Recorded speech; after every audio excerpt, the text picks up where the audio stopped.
علیکم ورحمۃ اللہ وبرکاتہ۔ ناظرین کرام، آج ہم پہلے ایپیسوڈ کے پہلے پارٹ میں بیان کریں گے امام حسین علیہ مقام علیہ السلام کی مدینہ سے مکہ کی روانگی، یعنی آپ مدینہ سے مکہ کب اور کیوں گئے۔ ایک مرتبہ امام حسین علیہ مقام علیہ السلام عشاء کی نماز سے فارغ ہونے کے بعد، چونکہ مسجد نبوی میں آپ امام تھے، نماز پڑھایا کرتے تھے، عشاء کی نماز سے فارغ ہونے کے بعد آپ تشریف فرما تھے اور آپ کے پاس زبیر بن عوام جو عشرہ مبشرہ صحابی کے بیٹے ہیں اور ایک حضرت عبداللہ ابن عباس، دونوں حضرات تشریف فرما تھے۔ اور ایک شخص نے آ کر بتایا، اور اس وقت جو مدینے کا گورنر تھا وہ عمرو بن سعد تھا، تو وہ شخص آ کر کہتا ہے کہ عمرو بن سعد نے امام حسین علیہ مقام کو بلایا ہے۔ تو حضرت زبیر کہنے لگے، حضرت زبیر نے فرمایا کہ اے امام حسین علیہ مقام، اتنی رات میں عشاء کی نماز کے بعد گورنر ہاؤس میں بلانے کا مطلب کیا ہے؟ مجھے خطرہ لگ رہا ہے، مجھے اندیشہ ہے، آپ نہ جائیے گا۔ امام حسین علیہ مقام علیہ السلام نے فرمایا کہ میں جاؤں گا کیونکہ میں شیر خدا کا بیٹا ہوں۔ امام حسین علیہ مقام علیہ السلام جب وہاں سے نکلے، پھر بھی آپ کے جو محبین جو بیٹھے ہوئے تھے، حضرت زبیر بن عوام اور حضرت عبداللہ ابن عباس، ان دونوں نے 14 لوگوں کو امام حسین علیہ مقام علیہ السلام کے ساتھ بھیجا کہ جاؤ گورنر ہاؤس امام حسین علیہ مقام کے ساتھ، اور جب امام حسین علیہ مقام اندر جائیں تو تم باہر کھڑے ہو جانا۔ اور امام حسین سے لوگوں نے کہا کہ اگر آپ کو کوئی خطرہ محسوس ہو تو آپ اونچی آواز میں بات کرنا اور ہم سب اندر آ جائیں گے۔ امام حسین علیہ مقام علیہ السلام پہنچے، عمرو بن سعد سے پوچھا کہ کیا بات ہے، کیوں بلایا؟ تو عمرو بن سعد کہتا ہے کہ مجھے یزید کا حکم آیا ہے کہ میں آپ سے کہوں کہ آپ یزید کی بیعت کو قبول کر لیں، یزید کے ہاتھ پر بیعت کر لیں۔ امام حسین علیہ مقام علیہ السلام نے فرمایا کہ یہ ہرگز نہیں ہو سکتا، اور یہ کام تم مجھے یہاں بلا کر کیوں کر رہے ہو، کمرے کے اندر کیوں کر رہے ہو؟ یہ تو تمہیں جامع مسجد میں اس چیز کا اعلان کرنا چاہیے، تم بڑے لوگوں کے ہجوم میں اس چیز کو بیان کرو۔ تو امام حسین علیہ مقام علیہ السلام نے فرمایا ایسا نہیں ہو سکتا۔ وہاں پر ایک بہت کمینہ انسان موجود تھا جس کا نام ابن مروان ہے، تو وہ ابن مروان عمرو بن سعد کے کانوں میں کہنے لگا کہ حسین کو بغیر بیعت کے وعدے کے جانے مت دینا، اگر یہ چلے گئے تو تمہاری گورنری بھی چلی جائے گی، کیونکہ اگر یہ بیعت کر لیں گے تو سارا مدینہ بیعت کر لے گا، یہ بیعت کر لیں گے تو کوئی بھی ہمارے خلاف کھڑا ہونے والا نہیں ہوگا، اور اگر انہوں نے بیعت نہیں کی تو پوری دنیا ہمارے خلاف ہو جائے گی، تمہاری جو گورنری ہے ختم ہو جائے گی۔ تو امام حسین علیہ مقام علیہ السلام نے اس کی خسور بسور سے سمجھ لیا کہ کیا کہہ رہا ہے۔ آپ نے فرمایا شیر کا بیٹا بھی شیر ہوتا ہے۔ امام حسین علیہ مقام علیہ السلام نے فرمایا اے ابن مرجانہ، اگر ہمت ہے تجھ میں، نکل کیا حسین کا مقابلہ کر، اور ذرا سی دیر میں تیری ساری گرمی نکال دوں گا۔ شیر کا بیٹا شیر ہوتا ہے، لیکن وہ سامنے نہیں آیا، اوقات مجال نہیں تھی اس کی۔ امام حسین علیہ مقام علیہ السلام نے فرمایا کہ میں کسی حالت میں یزید کے ہاتھ پر بیعت نہیں کروں گا، اور آپ وہاں بڑی شجاعت اور بہادری کے ساتھ نکل آئے۔ افسوس اس بات پر ہے کہ آج کل جو واقعات بیان کیے جاتے ہیں اس میں شجاعت بیان ہی کوئی نہیں کرتا ہے۔ لوگ اس طرح سے واقعہ کربلا کو بیان کرتے ہیں کہ جس سے انسان صرف روتا اور پیٹتا ہے۔ بھائی شجاعت بھی بیان کرو۔ امام حسین علیہ مقام علیہ السلام کمزور نہیں تھے، کمزور مت سمجھو امام حسین علیہ مقام علیہ السلام کمزور تھے، وہ پانی بند ہو گیا۔ پانی کی کیا اوقات ہے؟ اگر ایک اشارہ امام حسین فرما دیتے، خدا کی قسم نہر فرات خود قدموں میں چل کر آتا۔ لیکن یہ امام حسین کا امتحان نہیں، بدبخت یزیدیوں کا امتحان تھا کہ دیکھیں یہ کب تک اپنی یزیدی میں کتنا زیادہ اہل بیت کے بغض میں جاتے ہیں، اور کیا انہیں امام علی اصغر کی پیاس دیکھ کر بھی ان کے دل میں رحم نہیں آتا اور یہ پکے اور سچے ایمان والے نہیں بنیں گے؟ یہ ان کا امتحان تھا، یہ امام حسین علیہ مقام علیہ السلام کا امتحان نہیں۔ اور امام حسین علیہ مقام علیہ السلام کا اگر امتحان تھا بھی تو آپ یہ دیکھیں کہ امام حسین علیہ مقام علیہ السلام نے کیا فرمایا کہ میں اپنے رب کی رضا پر راضی ہوں، رب کی مرضی پر جو راضی ہو جائے اس کو امام حسین علیہ مقام کہتے ہیں۔ امام حسین علیہ مقام علیہ السلام گھر پر آئے، اپنے گھر میں آ کر لوگوں سے کہا کہ اب ہمیں یہاں سے مکہ کی طرف روانہ ہونا ہے۔ خط لکھا کہ میں کسی وجہ سے نہیں بلکہ میں اپنے نانا کے دین پر قربان ہونا ہے اور مجھے دین کو زندہ کرنا ہے۔ خط لوگوں کے نام لکھ کر آپ نے ارادہ فرمایا، اور 28 رجب دن سنیچر، بعض لوگوں نے کہا ہے کہ 3 شعبان المعظم کو امام حسین علیہ مقام علیہ السلام اپنے گھر سے 84 افراد کے ساتھ میں نکلے، جس میں آپ کے محبین بھی تھے اور آپ کے گھر والے بھی ساتھ تھے۔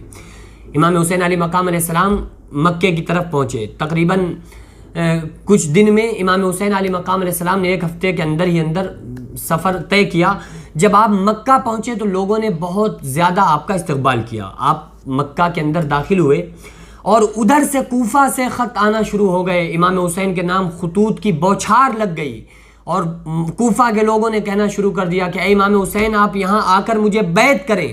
اگر آپ بیعت نہیں کرتے ہیں تو قیامت کے دن پھر میں یہ کہوں گا کہ مجھ سے بیعت لینے والا کوئی نہیں تھا. میں کس کے ہاتھ پہ بیعت کرتا؟ اس لیے میں نے مجبوری میں پھر یزید کے ہاتھ پر بیعت کی. اس طرح کے خطوط جب آنا شروع ہوئے مکہ کے لوگوں نے کہا کہ امام حسین علی مقام آپ وہاں نہ جائیے. کوفہ کے اور وہاں کے لوگوں نے آپ کے بابا کے ساتھ وفا نہیں کی یا آپ کے ساتھ بھی وفا نہیں کریں گے. لیکن امام حسین علی مقام علیہ السلام نے فرمایا کہ جب بات ہمارے نانا کی دین کی ہو تو جانیں تو قربان ہو جائیں گی لیکن دین کو اس طرح سے خطرے میں نہیں ڈالا جا سکتا. لیکن اس سے پہلے حضرت مسلم بن عقیل کو امام حسین علی مقام علیہ السلام نے خط کے ساتھ بھیجا اور کہا کہ جاؤ کوفہ میں اور وہاں کے حالات دیکھ کر آؤ کہ جو مجھے سننے میں آ رہا ہے کہ وہاں اس قدر لوگ ہمارے محبین ہیں، بیعت ہونا چاہتے ہیں، کیا حقیقت میں ہونا چاہتے ہیں یا یہ ایک فیک نیوز ہے؟ وہاں جا کر مظاہرہ کرو، پتہ لگاؤ. امام حسین علی مقام علیہ السلام کے کہنے پر جب آپ وہاں پر پہنچے ہیں، مسلم بن عقیل جب کوفہ کے اندر پہنچے ہیں تو پہلے دن مسلم بن عقیل کے ہاتھ پر 17,000 لوگوں نے بیعت کی. کھلبلی مچ گئی. ابن زیاد پریشان ہو گیا کہ یہ کیا منظر ہے، ایک دن میں 17,000 افراد نے مسلم بن عقیل کے ہاتھ پر بیعت کی. دوسرا دن آیا 40,000 افراد نے حضرت مسلم بن عقیل کے ہاتھ پر بیعت کی. وہ کھسیا گیا. یزید سے کہا جا کر ابن زیاد نے کہ یہ مسلم بن عقیل اس طرح سے بیعت کر رہے ہیں. پہلے دن 17,000 لوگوں نے بیعت کی، دوسرے دن 40,000 افراد نے بیعت کی، تو اس طرح سے تمہاری حکومت ختم ہو جائے گی. تو یزید نے حکم جاری کیا کہ مسلم بن عقیل کو لوگوں کے لیے عبرت کا نشان بنا دو. اب مسلم بن عقیل مسجد میں نماز پڑھانے کے لیے حاضر ہیں، مصلی پر ہیں. پیچھے نہ جانے کتنے لوگوں کا دل ہے مسلم بن عقیل کے پیچھے نماز پڑھنے کا، لیکن ابن زیاد بلیک میل کر رہا ہے. اور اس وقت تک کوفہ کے جو گورنر تھے وہ نعمان بن بشیر ایک صحابی تھے، لیکن ابن زیاد کو یزید نے کہا کہ اگر تم مسلم بن عقیل کو ختم کر دو گے تو کوفہ کے بھی گورنر تم بن جاؤ گے، 2 صوبوں کے گورنری تمہارے انڈر ہو جائے گی. تو وہ اس میں مسلم بن عقیل کا دشمن بنتا چلا گیا اور مسلم بن عقیل مسجد میں کے مصلی پر ہیں، نماز پڑھا رہے ہیں. اور تاریخ میں آتا ہے کہ پیچھے 11 صفوں میں لوگ موجود تھے لیکن کچھ لوگوں نے ہاتھ چھوڑ دیے، ہاتھ نہیں باندھے. تو برابر والے نے پوچھا کہ تم نے ہاتھ کیوں نہیں باندھے؟ کہا کہ اگر کسی ابن زیاد کے آدمی نے دیکھ لیا تو جانتے ہو کیا ہوگا، ہم گھر سے جائیں گے، جان سے جائیں گے، ختم کر دیا جائے گا. اگر ابن زیاد کو پتہ چل گیا کہ ہم نے مسلم بن عقیل کے پیچھے نماز پڑھی ہے. تو ابن زیاد کا یہ خوف تھا، وہ اس طرح سے لوگوں کو بلیک میل کر رہا تھا. بہرحال حضرت مسلم بن عقیل نے نیت باندھی تو پیچھے تقریباً 10 سے 11 صفیں موجود تھیں، لیکن جب آپ نے سلام پھیرا تو ایک آدمی بھی آپ کے پیچھے نماز پڑھنے والا موجود نہ تھا. سب کے سب بھاگ چکے تھے. ایسی بے وفائی کی. ابن زیاد نے مسلم بن عقیل کو پکڑا. گورنر ہاؤس کے برابر میں ایک ٹاور تھا، اس ٹاور ایک مینار، وہاں سے جا کر اوپر سے نیچے کو پھینک دیا. حضرت مسلم بن عقیل شہید ہو گئے. پھر ایک عرب کا جو ایک دستور تھا کہ وہاں پر کسی کو اگر کسی طرح سے شہید کر دیا جائے، کسی کو مار دیا جائے تو اس کے بعد اس کی دہشت لوگوں میں قائم کرنے کے لیے اس کو ٹانگ دیا کرتے تھے. تو کوفہ کے بازار میں مسلم بن عقیل کو ٹانگ دیا گیا تاکہ کوئی بھی ابن زیاد کے خلاف جانے کی کوشش نہ کرے کہ تم نے جس کے ہاتھ پر بیعت کی ہم نے اس کا حال یہ کر دیا، تو اگر تم میرے خلاف جاؤ گے تو ہم تمہارا کیا حال کریں گے. اس وجہ سے اس نے ابن زیاد نے حضرت مسلم بن عقیل کو وہاں پر ایک چوک پر کوفہ کے ٹنگوا دیا. لیکن اس سے ایک دن پہلے مسلم بن عقیل امام حسین علی مقام علیہ السلام کو ایک خط لکھ چکے تھے کہ بہت اچھا ماحول ہے، سارے لوگ آپ کے دیوانے ہیں، سارے لوگوں کا دل آپ کی طرف ہے، سارے لوگ آپ سے بیعت ہونا چاہتے ہیں. ایک دن میں میرے ہاتھ پر 17,000، دوسرے دن 40,000 آدمیوں نے بیعت کیا، لہٰذا آپ جتنی جلدی ہو سکے کوفہ تشریف لے آئیں. امام حسین علی مقام علیہ السلام نے جب مسلم بن عقیل کا ایک خط پڑھا تو آپ کو تسلی ہو گئی کہ ٹھیک ہے اب تو مسلم بن عقیل کا خط مل گیا ہے. آپ وہاں سے روانہ ہو گئے. راستے میں جیسے ہی امام حسین علی مقام علیہ السلام مکہ سے نکلے اور کوفہ کی جانب بڑھنے لگے، راستے میں ایک شاعر ملا جس کا نام فرزق تھا، بہت بڑا شاعر، محب اہل بیت بھی تھا. اس نے کہا کہ آپ کہاں جا رہے ہیں؟ کہا کوفہ جا رہے ہیں.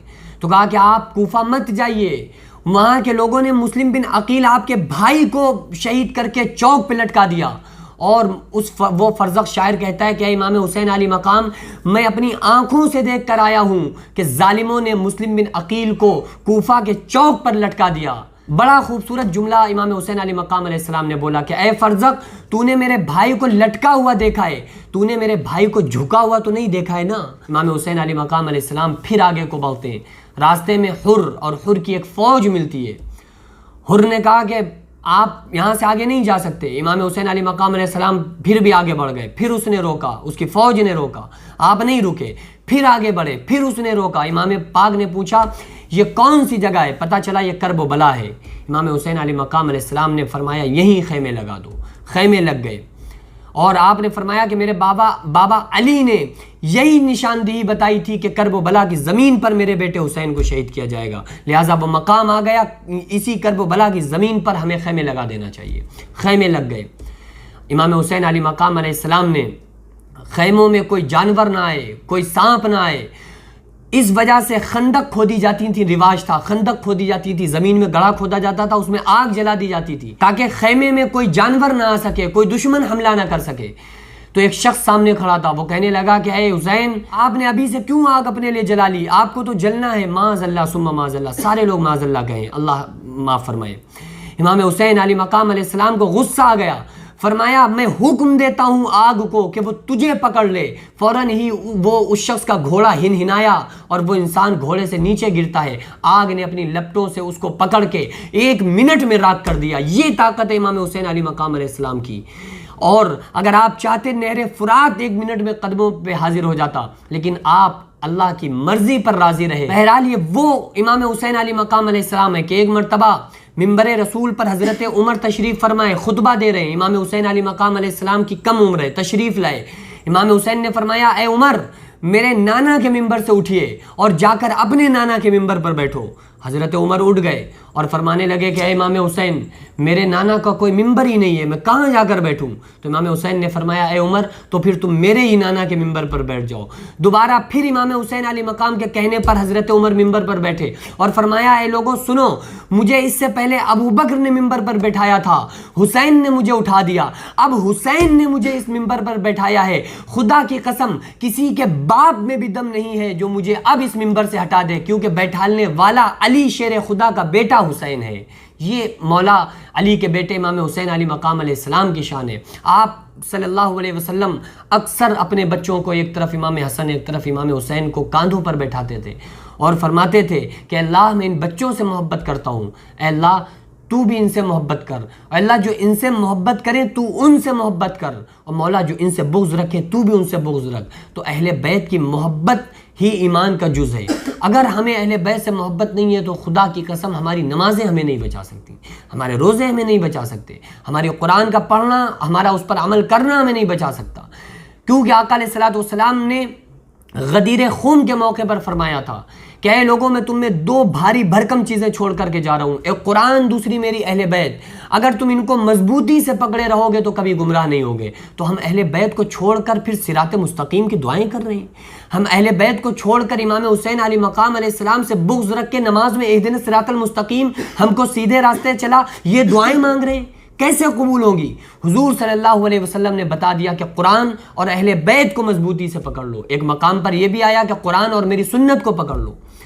بہرحال قرآن اور اہل بیت کو اگر ہم پکڑیں گے، اس کو پکڑ کر زندگی گزاریں گے تو خدا کی قسم ہم کبھی گمراہ نہیں ہو سکتے۔ اور یہ میں نہیں کہہ رہا، یہ آج مولوی سرٹیفکیٹ بانٹتے پھر رہے ہیں کہ جاؤ تم سچے پکے عاشق ہو، جاؤ تم جنتی اور جاؤ تم کافر، یہ کرتے پھر رہے ہیں۔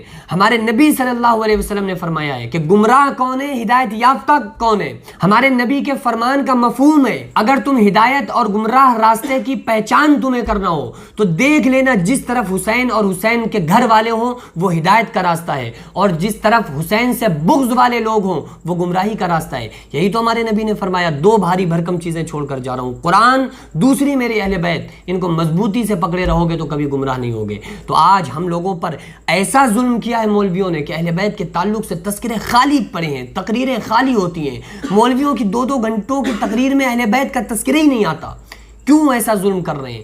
حدیث کی کتابوں میں بھرا پڑا ہے تذکرہ اہل بیت، نبی کے زبان سے نکلے ہوئے شاید کوئی دن ایسا جاتا ہو جس دن آپ امام حسین علیہ مقام علیہ السلام کی تعریف کو نہ بیان کرتے ہوں۔ اور آج ہم کون سی زندگی جی رہے ہیں، کس طریقے پر جا رہے ہیں؟ امام حسین کو چھوڑ کر اگر آپ ہدایت والا راستہ ڈھونڈ رہے ہیں تو خدا کی قسم وہ صرف جہنم کا راستہ آپ کو ملے گا۔ اس لیے ہم لوگوں کو چاہیے کہ ہم ان کی تاریخ کو بھی یاد رکھیں، پیغام کو بھی یاد رکھیں، اور صرف مقصد ہمارا سننا اور سنانا نہیں ہونا چاہیے۔ ہمارا مقصد ہونا چاہیے کہ ہم نے جو سنا ہے ان باتوں پر ہم عمل کریں گے، امام حسین علیہ مقام کے پیغام پر عمل کریں گے انشاءاللہ تعالیٰ۔ اس ایپیسوڈ کا دوسرا پارٹ جو ہوگا وہ پھر مکہ سے کوفہ جانے کے بعد کا کیا سسٹم تھا، امام حسین علیہ مقام علیہ السلام جب کوفہ میں پہنچ گئے اس کے بعد کیا ہوا، انشاءاللہ تعالیٰ میں اگلے پارٹ میں آپ لوگوں کو کے سامنے بیان کروں گا۔ آپ لوگوں سے گزارش ہے کہ کون کون اس پارٹ کو دیکھنا چاہتا ہے کمنٹ کر کے ضرور جواب دیں، کون کون اگلے پارٹ کے انتظار میں ہے۔ دعا کریں اللہ تبارک و تعالیٰ ہم تمام لوگوں کو سچی اور پکی اہل بیت سے محبت کرنے کی توفیق عطا فرمائے، ان کے بتائے ہوئے تمام طریقوں پر عمل کرنے کی توفیق عطا فرمائے۔ ما علینا الا البلاغ۔ السلام علیکم ورحمۃ اللہ تعالیٰ وبرکاتہ۔